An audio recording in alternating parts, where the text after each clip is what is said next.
It was 2011. I was working as an engineer in aerospace at Champion Aerospace, doing ignition systems. I had decided that I wanted to join the Marine Corps. I wanted to fly as a pilot. And to get into the Marine Corps, we had to do a physical fitness test that required a 3-mile run, 20 pull-ups, and 120 sit-ups. It has since changed a bit. But the sit-ups were a Marine Corps sit-up, which was more of a crunch. It did not require you to go all the way up. It was more of a crunch where you came up and touched your forearms to your quads.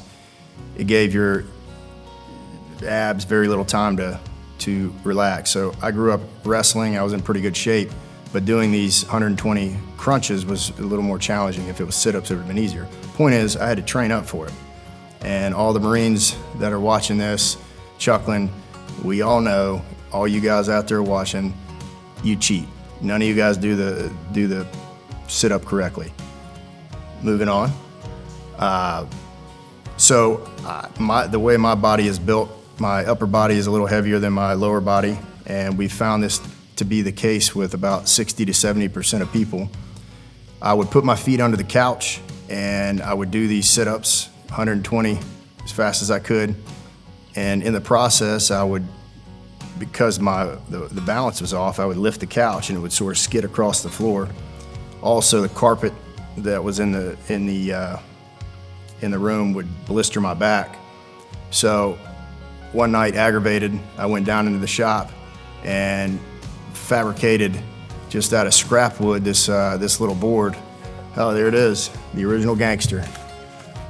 Right here, this bad boy, sheet of plywood, some 2x4s, and a 1x1 and some padding.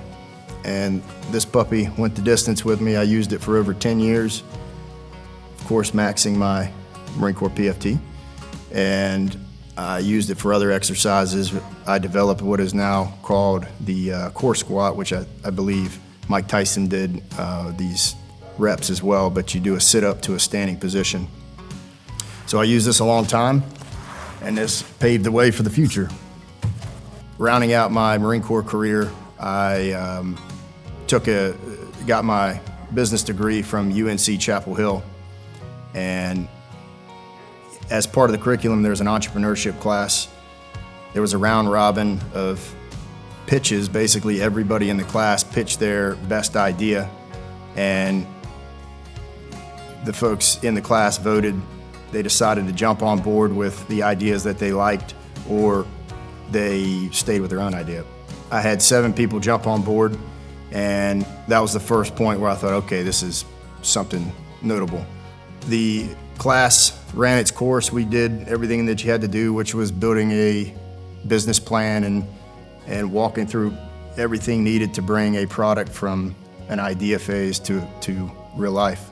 It wasn't until a summit, which is also part of the curriculum of UNC Chapel Hill Business School, the Keenan Flagler Business School, that you go for a weekend, and there's a variety of different lectures and things, more actual business application. And while I was there, one night after running around in Chapel Hill, I ran into my partner Charles, and Charles has a background in professional baseball, really smart, seems to have all the attributes that I don't have. But anyway, I was coming back that night.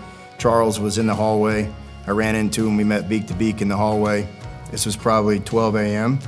and we decided that we were gonna have some drinks and talk about business. I mean, we were chatting about everything under the sun, going through our big ideas, and then I decided to tell him about the Korboard, and he fell in love with the idea. We talked about it over the next 6 months or so, and we finally took it to market, and I believe Stoic Innovations came to life in 2022, and that's where it began.